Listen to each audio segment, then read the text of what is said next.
Welcome to Come and See, your podcast for finding truth in a world of chaos. Brought to you by All for Jesus Living Waters Ministry. With host and founder Richard Case and co-host and retreat leader Kathy Ricconi. Jesus reminds us to watch for the signs of his return. Today we will explore further what we are seeing in our times that line up with what signs he said would indicate the potential of the end and his return. We will also discuss the practical meaning of this as we watch and as a remnant prepare as he so leads. And now your host, Richard Case.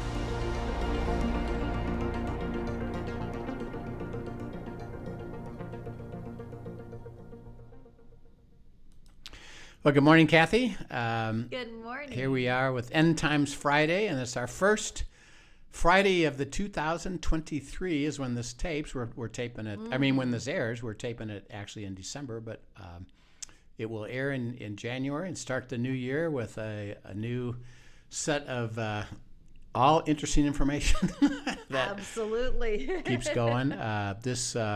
Yesterday was Guest Thursday, and we had the second session of the Medinas from Houston that just is a fantastic amazing discussion. Story, if you haven't gone back and listened to that, this is one of the beauties of the Guest Thursdays is that we get so overwhelmed by the truth of all that God wants us to share, finding truth in a world of chaos. Well, one of the things that you and I know is that the truth has to become real. Yes. If it's hypothetical, which would be called, religion or theology, yeah. but it never translates into reality, then it really isn't true. And when we say finding truth, we're really not talking about finding intellectual truth. It's finding the essence of truth, which is Christ himself and the life of Christ and how it translates. But the Medinas share this amazing place where they were, where you would think there's no hope for anything that they could experience in life. And honestly, the world would look at their stories and say there is no hope for them. Right. So no hope for them. They would be sitting in a hopeless spot, and the world would look judgmentally and say, "Put hopelessness on them." Yeah. And by the way, say that you deserve what you're living, and but God's look at it differently. So it's just a great story of redemption. And as we're looking at what's happening in the world, there's a couple interesting things happening. One is that Israel. Which remember is as we think of the end, we'll have a little bit of a part of that story even today again, that the formation of Israel back as a country, in 47 from the United Nations, and then they won the 67 war that reestablished the boundaries back to the biblical time, actually, that they're now a nation, and Jesus says when you see that nation return, and functioning, that's when the debt generation will see the end. And again, I think I've shared that I always had a question about that because I knew about 47 and 67, and a generation maximum is 40 years. So when I had lunch with Netanyahu, that was one of my questions: is what do you see as Israel in the scriptures relative to the end? And he made a comment. He said, well, we're not a nation yet. And that's really what took me back as to, what do you mean you're not a nation? You formed up in 47 and 67 won the war. And he says, no. He said, we don't consider ourselves a nation until over 50% of all the true Jewish people in the world live in Israel. Right, by Jewish bloodline. By Jewish bloodline, about, right? Which, by the way, just side notes. Think about that.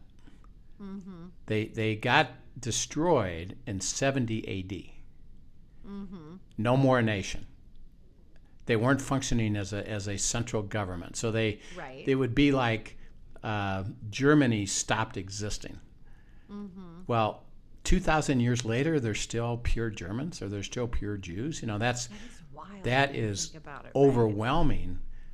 that it and even the fact that they track that and can track that is amazing. yeah, too. and that they're real, they're really part of the pure nation. And so, interesting enough, by the way, one of the and this was because of how they understood even the Old Testament. They associated themselves with, I'm born into a tribe. Mm-hmm. And remember, there's 12 tribes out of the 12 sons of Jacob. And each one of them keep lineage of what tribe you're in. So when you are born, you're actually identified of what tribe are you born into. Mm-hmm. And then, what's your lineage. And because they kept marriage, in a sense, pure between people of the Jewish faith, true Jews from Israel, part of a tribe, they still today know that what tribe they're part of, and they can track how many true Jews are there. And now, so he was like, well, we're not a nation yet. And I was like, whoa, that explains something. Because it seemed to me, and this was actually in 1999, I can't see the end coming in 2007. Mm-hmm. So I wondered about that, and God said, well, here, this is why. It's not really a nation yet. Well, Netanyahu, he was a prime minister, stands up in 2012 at a secular audience making a speech. Mm-hmm. And he said, I'd like to say something before I start. Today, we became a nation.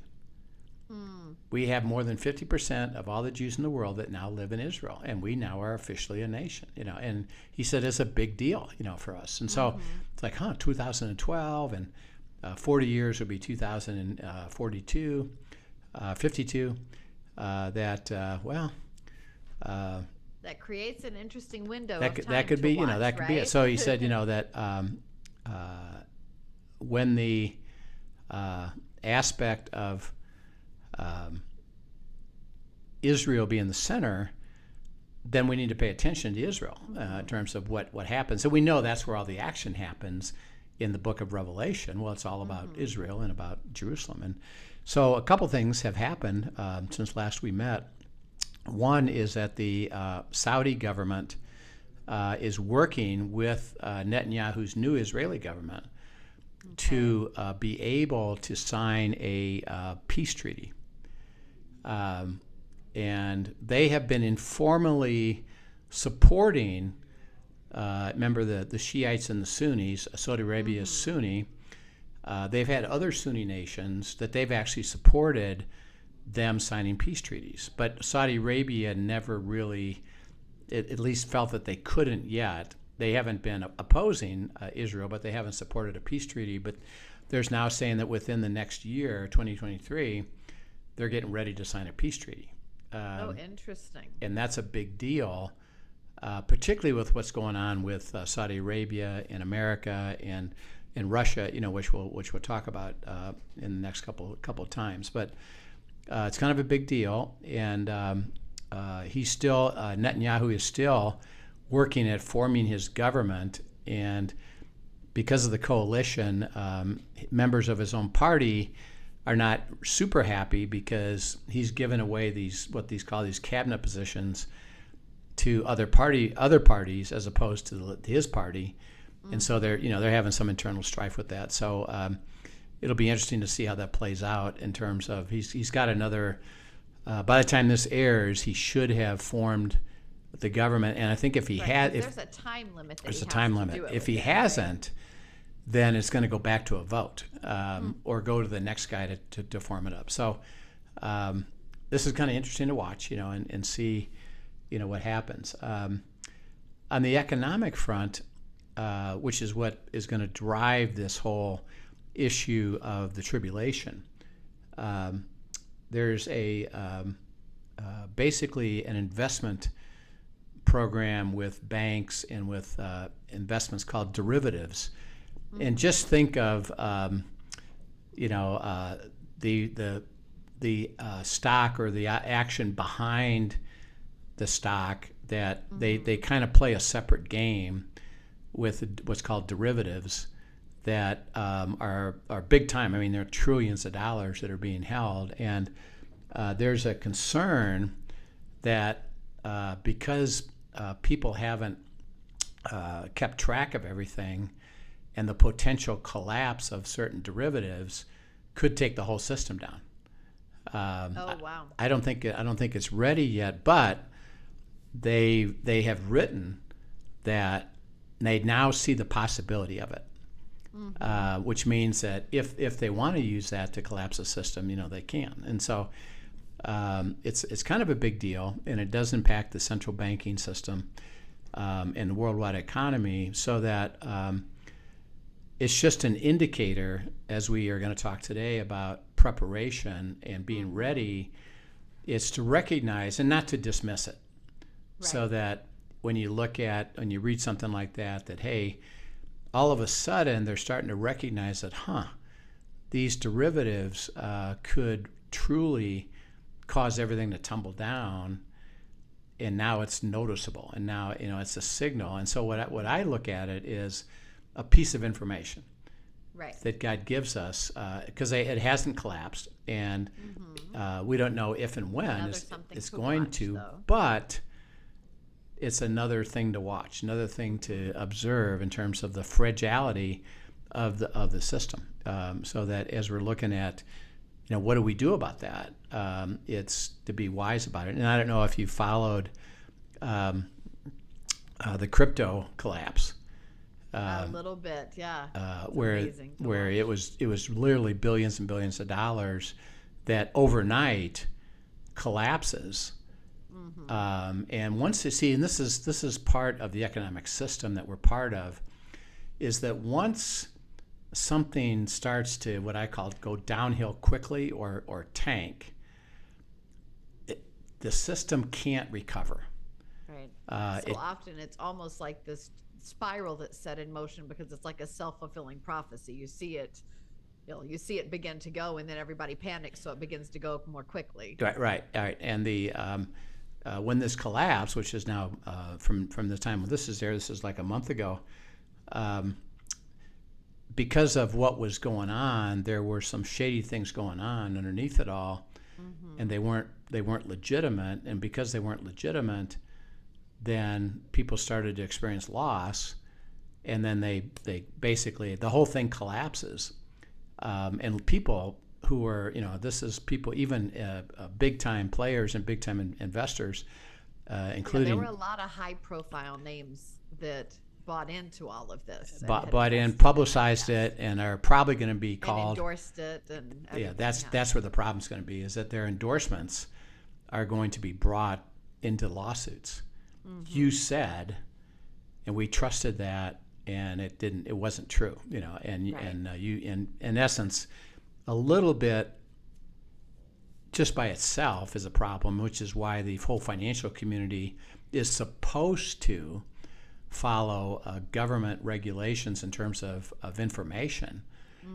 And you really got to be careful not to what they call over promote something that particularly if you don't know anything about it.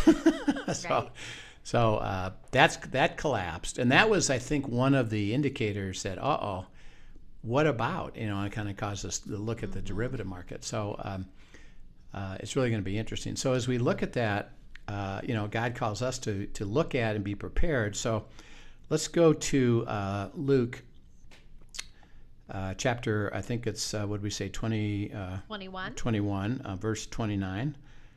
If you go ahead and read that for us, and we'll talk about that, 29 through 38. Sure. Then he spoke to them a parable. Look at the fig tree and all the trees. When they are already budding, you see and know for yourselves that summer is now near. So you also, when you see these things happening, know that the kingdom of God is near.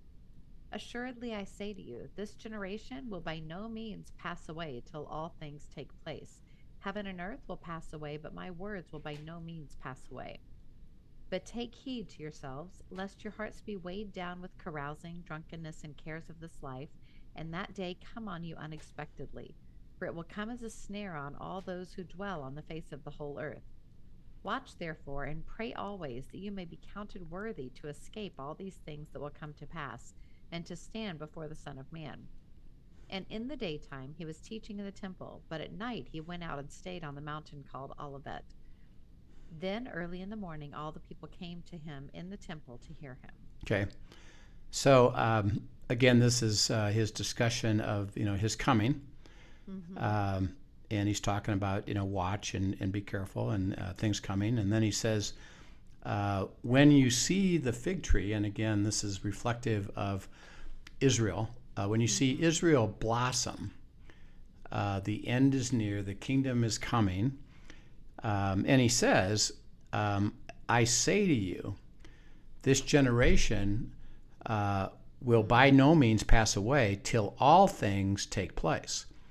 Heaven and earth will pass away, but my words will be no means pass away. Okay, so he makes a statement. First of all, what does he say about the fact that the generation that sees this, is going to see the end? What does he? How does he describe that as being so critical? Well, basically, that when we see it, that will be the generation that sees it. So you see a timing element to it. Yeah. So that, and again, I think that the reason he used generation is that it's not a specific date. It's really during a era or during a season. That sometime during that season, it's going to happen.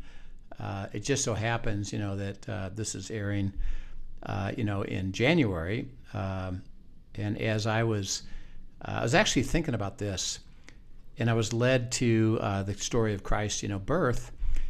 And after he was born, he was taken by Mary and Joseph to the temple to both be circumcised, and then at the end of the 40 days, which is where the purification time comes for the woman, if they want to dedicate their son, they take him to the temple to dedicate him.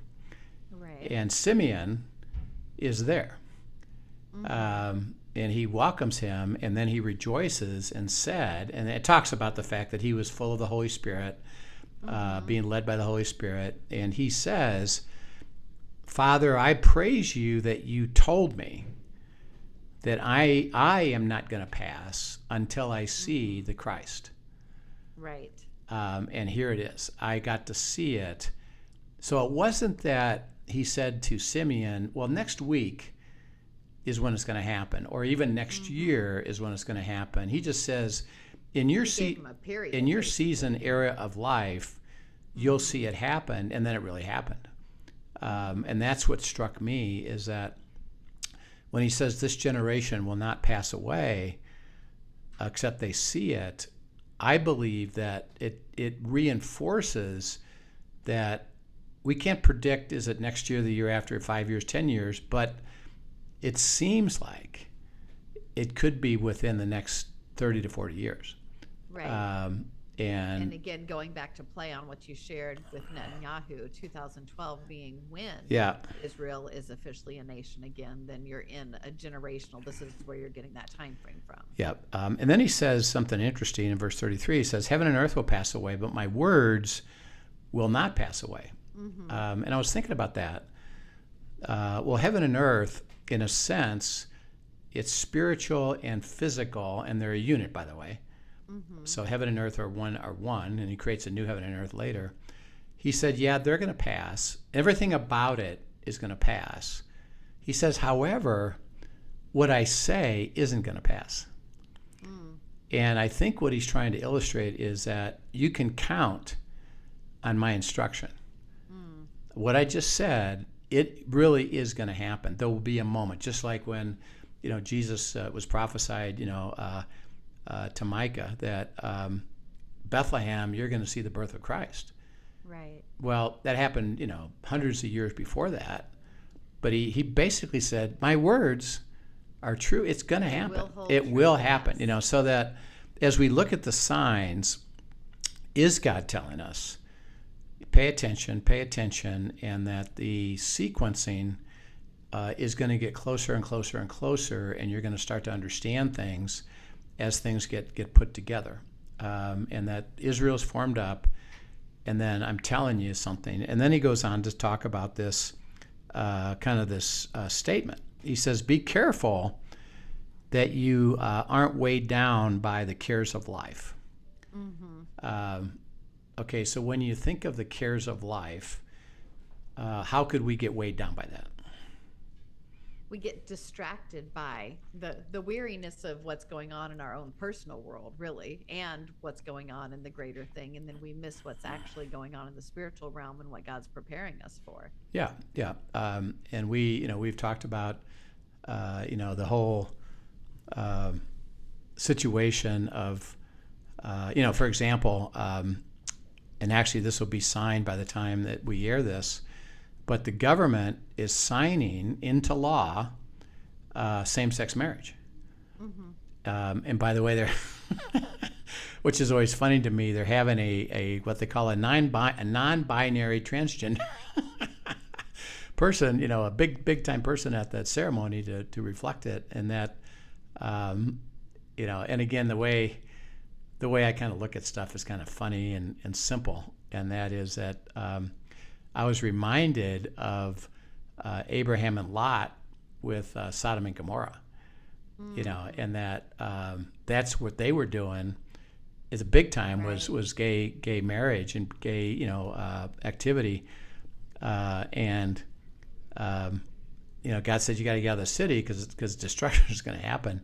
Don't look back, by the way. And of course, his wife did and turned into a pillar of salt. But when I think about that and that we're going towards Sodom and Gomorrah, that it's like, get out of the way because judgment, is going to come. Judgment is coming, and that's because, part of His word as well. Yeah, and it's kind of shocking to me how quickly this has happened, and that's why I think the signs are accelerating.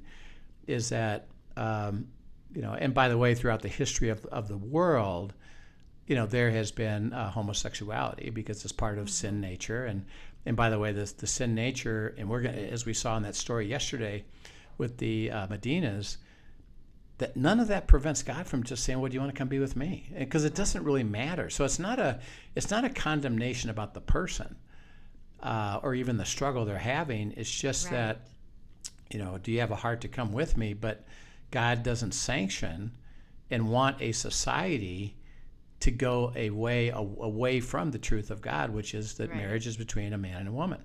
And His rescue comes with transformation. Yeah, and we know that states have already established it, but the federal government for the United States is now trying to set it up as a law, and actually what they're trying to do is prevent the Supreme Court from doing something about it. So it's interesting that as we look at the cares of life, is that we can look at, our culture is kind of going downhill.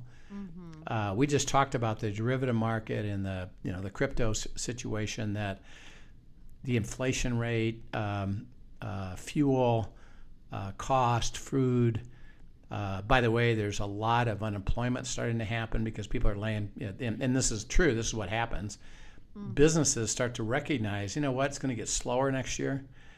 So I'll cut people off and terminate them, put them on leave, which, by the way, shrinks the economy more because they don't have the money to buy stuff. Right. And it's called a multiplier effect. It starts to snowball and go down. So are we going to have a recession in 2023? Probably.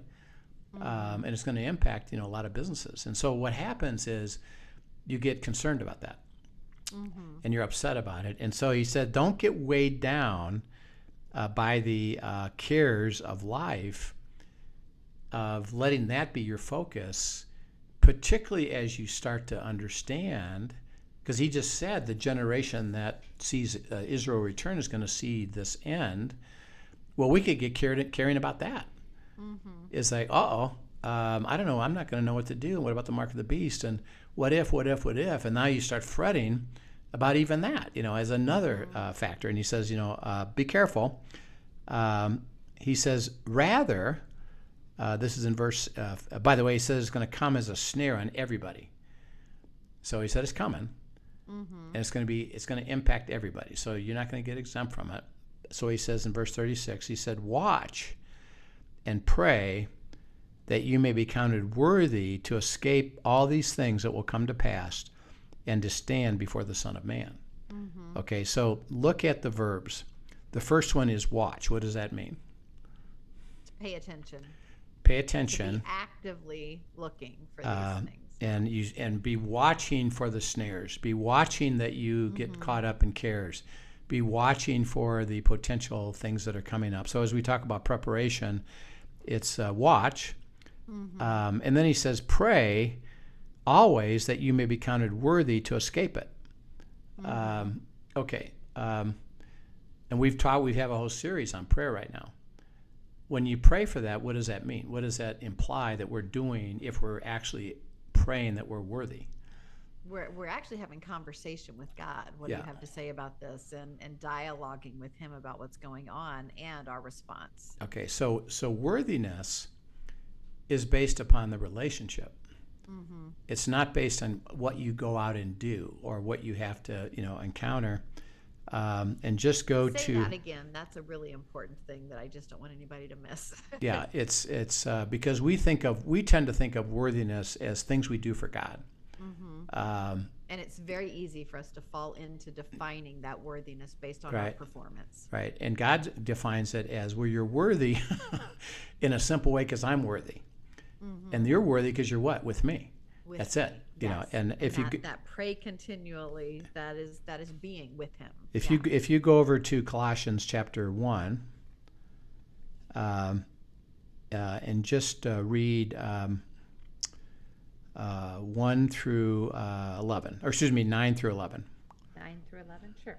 For this reason, we also, since the day we heard it, do not cease to pray for you and ask that you may be filled with the knowledge of his will in all wisdom and spiritual understanding, that you may walk worthy of the Lord, fully pleasing him, being fruitful in every good work and increasing in the knowledge of God, strengthened with all might according to his glorious power, for all patience and long suffering with joy. Yeah. So that he says that worthiness, and he says, pray that you may walk worthy. Same thing. Jesus made a statement. Pray that you are counted worthy or walk worthy. How? Well, you're filled with the knowledge of his will, with all wisdom and spiritual understanding, and that the fruit is the good work that he works. Remember, because we're Right. abiding in the vine, the fruit And comes. he's producing the fruit. He's producing the fruit, and he calls it. So here's what I'm asking you to be part of, and follow me in my will, so that when Jesus made the comment of, well, pray that you are counted worthy, he's basically pray that you stay with me. And by definition, when he defines prayer, it's really simple. Your prayer life has to happen where? When you're with me.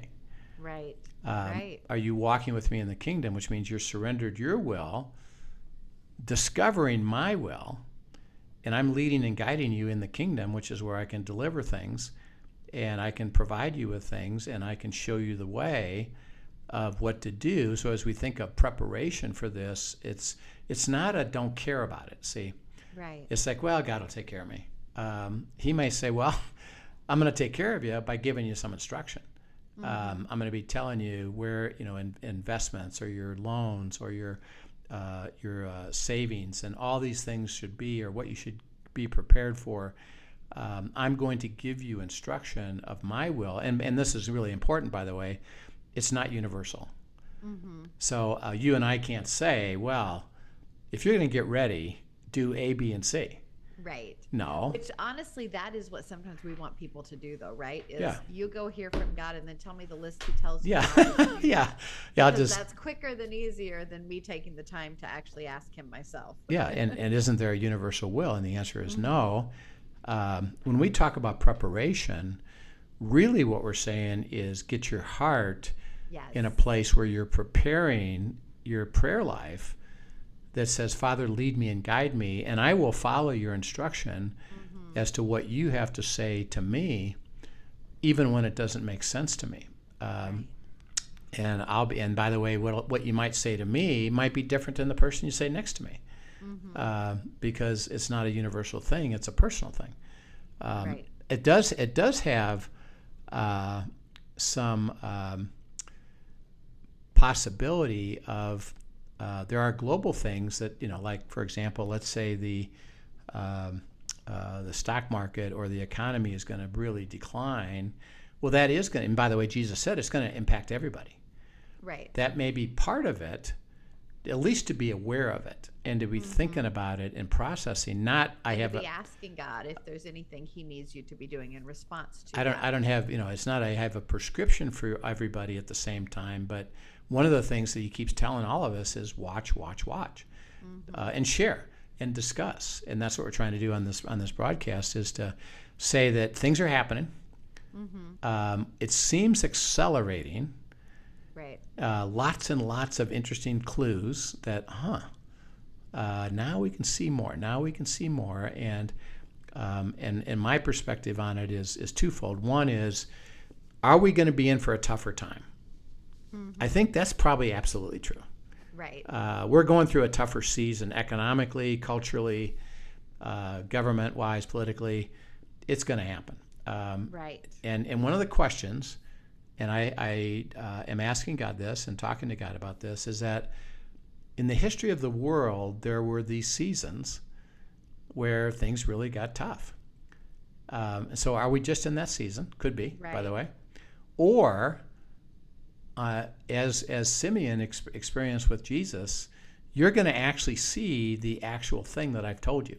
Are we actually in that time? And there is lots of reasons why we could say, yeah, easily could be. There's a decent possibility that we are. We can't say for sure, but we can say we can watch it and see it. So keep watching. And the key for me of this passage in Luke is we'll pray all the time that you are counted worthy by seeking my will, and be with me by what you're seeing. I'm going to show you things. Watch for them. Let me explain them to you, and help me lead you in the preparation of what I want you to do. Because He said, if you do, our prayer actually is that we escape the whole problem. Right. By the way, even that little verse there is a little bit of a reason why maybe it's not a universal rapture ahead of time. Right. Because otherwise it'd be like, because why would that verse even? We'll just pray that everybody. It doesn't matter. Then everybody's going to go, well, no, maybe you need to pray. So we'll keep going. We're going to talk about this next week further as we get into. Interesting enough, there's some prophetic things that have been put together, and I'm going to share a few of those things of kind of the lay of the land, and then what does that mean for us in terms of the church. So we will pick it up. All right. Thanks so much, Rich. Thanks for sharing. As always, your wisdom and insight is so appreciated. And thank you for joining us. If you have questions, send them in at questions@afjministry.com, and we will look forward to answering them. Yep. Have a great weekend. Yep. We will see you then. Thank you for joining us for today's episode of Come and See, your podcast for truth in a world of chaos. Brought to you by All for Jesus Living Waters Ministry. Send us your questions and comments, and tune in tomorrow for more answers to your personal questions about living life in God's truth. Remember, God's will is best and none better. His truth brings peace in this world of chaos.